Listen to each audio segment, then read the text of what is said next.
دوستو، ایک آدمی اللہ کے نبی صلی اللہ علیہ وسلم کی خدمت میں حاضر ہوئے اور عرض کیا، یا رسول اللہ،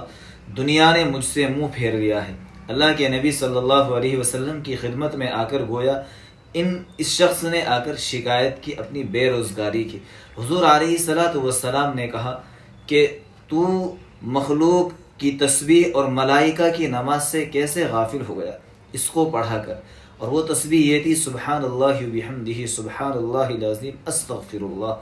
کہ اس تسبیح کو زیادہ سے زیادہ پڑھا کر پھر یہ آدمی کچھ دنوں کے بعد پھر اللہ کے نبی کے پاس آئے اور کہا، یا رسول اللہ، اب اللہ نے مجھے بہت ساری دولت دے دی ہے اور بہت میرے کاروبار کے اندر الحمدللہ ترقی ہو چکی ہے۔ دوستو، اگر آپ بھی اس وقت کاروبار کی طرف سے، کام کی طرف سے